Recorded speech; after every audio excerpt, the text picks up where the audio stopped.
Presidente, con mucho gusto. Gracias, Liliana Noble, de Pulso Saludable. La pregunta, efectivamente, como señala el presidente, en realidad es parte de un tema mucho más profundo, más allá del tema de los consultorios adyacentes a las farmacias, pero comentaré brevemente de ambas cosas.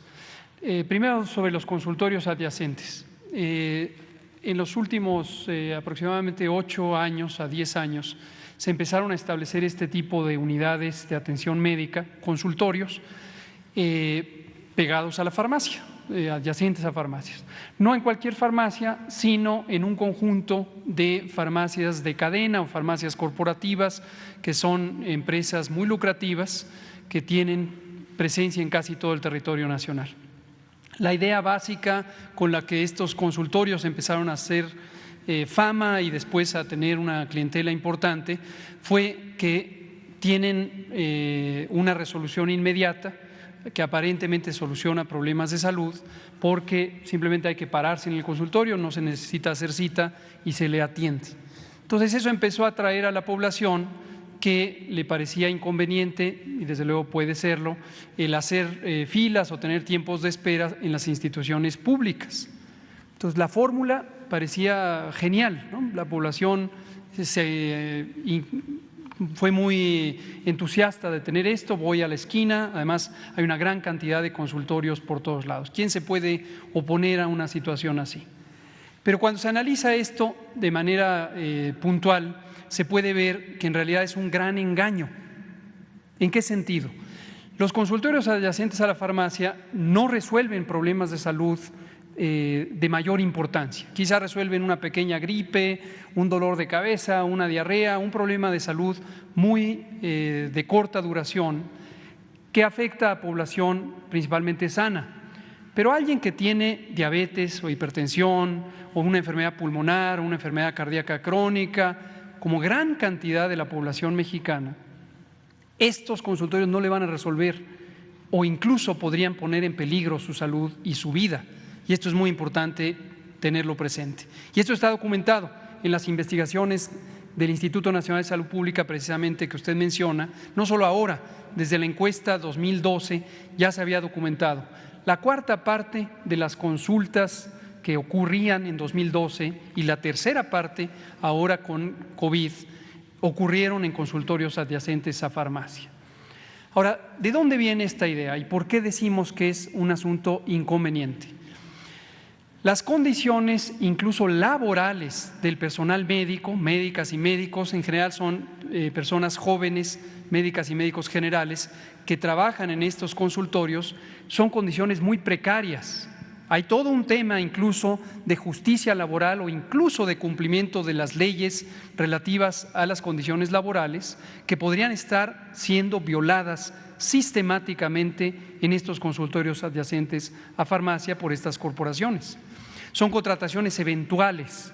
El otro día un reportero aquí cuestionaba el tema de los médicos cubanos y utilizaba una serie de consignas que han sido sembradas por grupos muy conservadores en México, también en Estados Unidos, en Miami y otros lugares, para referirse a estas condiciones laborales de los médicos cubanos, lo cual es completamente falaz, como ya se comentó.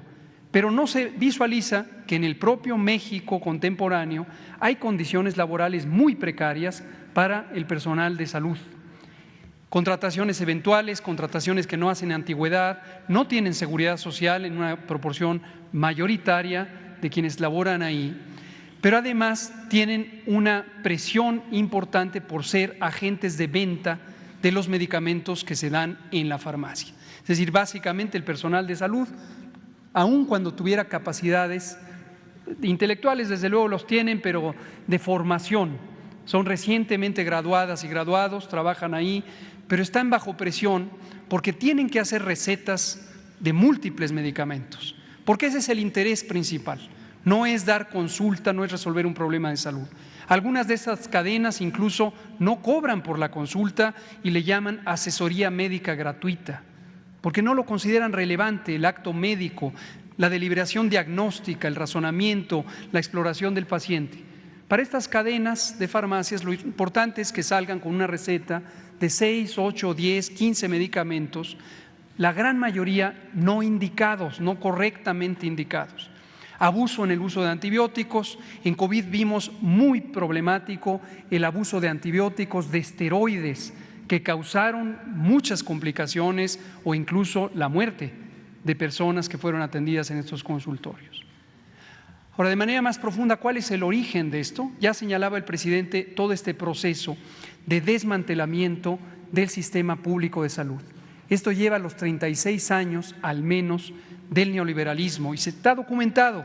Los propios exsecretarios de salud que participaron en este proceso lo han documentado, casi es una confesión de parte, no hay ninguna difamación. Ellos mismos fueron parte de un proyecto diseñado para desmantelar lo público. Esto empezó en el sexenio de Miguel de la Madrid.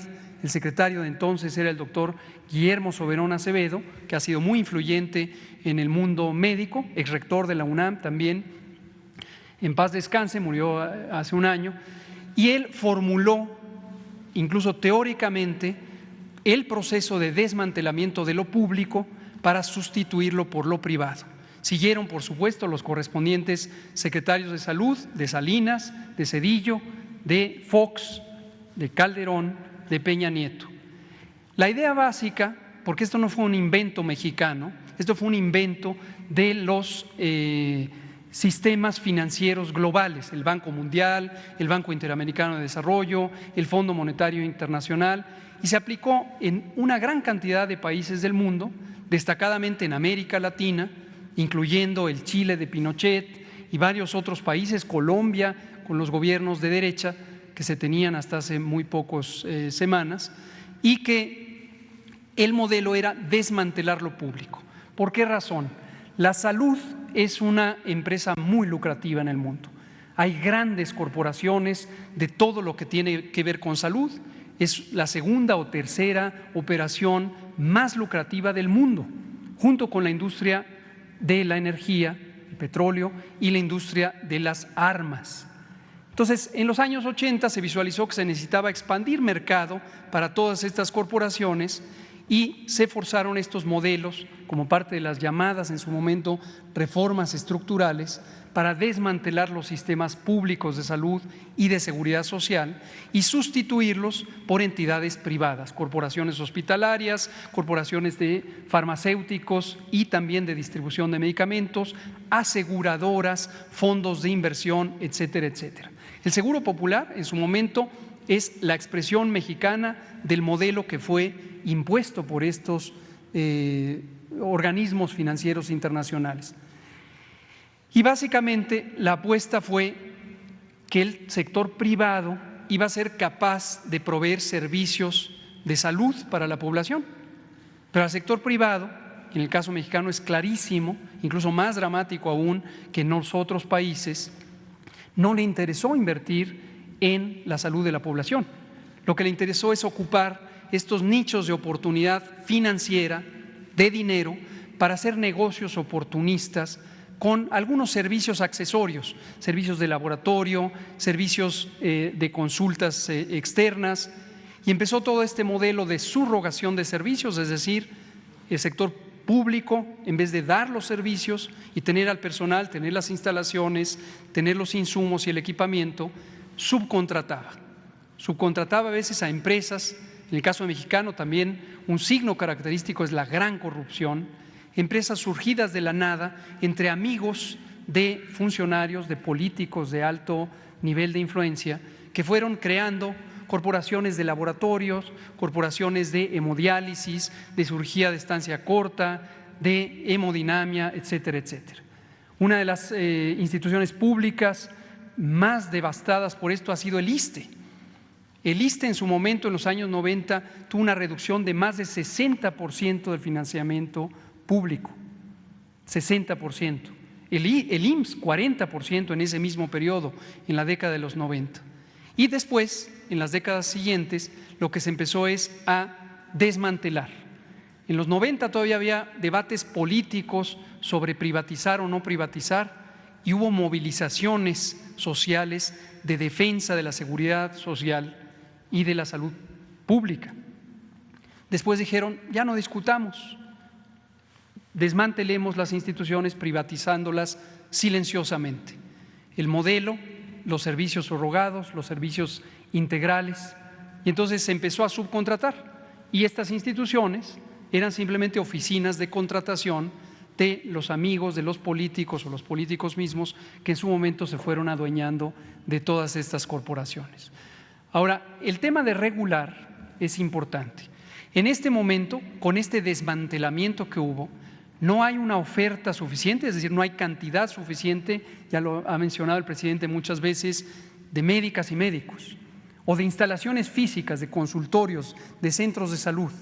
Por eso lo estamos recuperando, estamos instalando capacidades. SOE ha presentado aquí muchas veces cómo en tan solo 100 días se logró reinstalar la capacidad de hacer cirugías o de realizar servicios especializados de atención médica o simplemente de dar consulta para la atención del parto o la atención de la niñez en los centros de salud del IMSS Bienestar que hoy están incorporando a los servicios estatales de salud.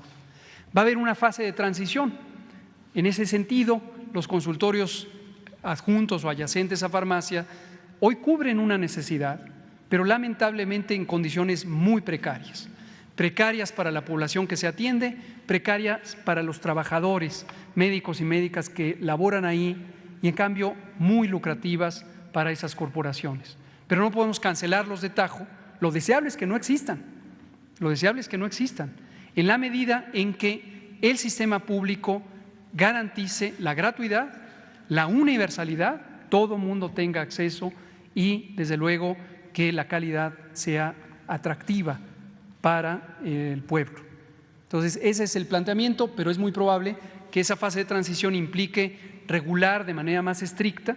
Parte de la corrupción, parte del desmantelamiento fue el uso discrecional de las agencias de regulación, en el caso nuestro COFEPRIS, para dar permisos a diestra y siniestra y permitir estas operaciones que son de muy baja calidad. Gracias. Gracias.